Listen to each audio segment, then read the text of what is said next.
I'm Virginia McGathey here on the floor at the CME Group reporting on the grain market. Today, soybeans finally rebounded. The short covering relieved some of the bearish pressure. Thank goodness it was long overdue. There's been some technical buying of the market that was heavily oversold. The RSI, the relative strength index, was below 30, down to 25. I think it actually got down to 22%, which was a buy all the way around, but it made everyone really nervous to step in yet because we weren't sure as to what was really happening with all the geopolitical troubles that we had going on.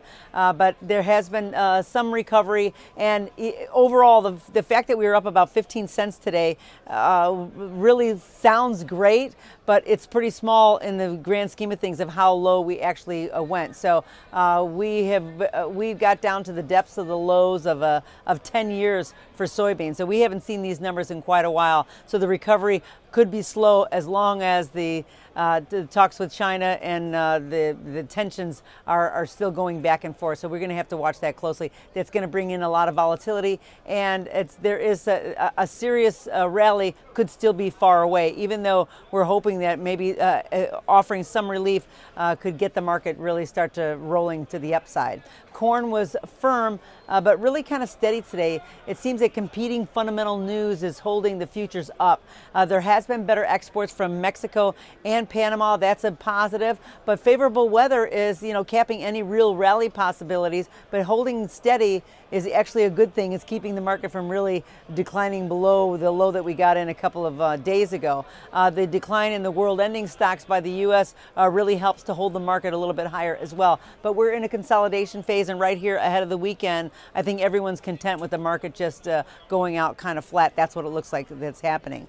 Now, wheat was easier and a lot easier today, even to start. The seasonal trend is really keeping the futures down. However, it seems that wheat is the one commodity that might have a lot more upside potential. But that's down the road again, because we have oversold conditions, really got the attention of some bargain hunters, and the market started to turn its way right back. We got up to 509. That looks pretty good. The market came off a little bit, kind of stabilizing. No one really wants to make a commitment before the weekend. Commercials have said enough is enough. We're going to step in and do some buying, and I think they're the ones that's really holding the market up. The worries about the quality from the winter wheat also is a factor, so I think that's why the commercials stepped in. Sometimes we want to watch exactly what they do and kind of jump on with them. Clearly, $5 is the benchmark for wheat, so we're staying above that number for the September contract, and that looks good for right now. So it looks relatively strong, even though we're off a little bit today. That's all from the floor at the CME Group here in Chicago. I'm Virginia McGathey.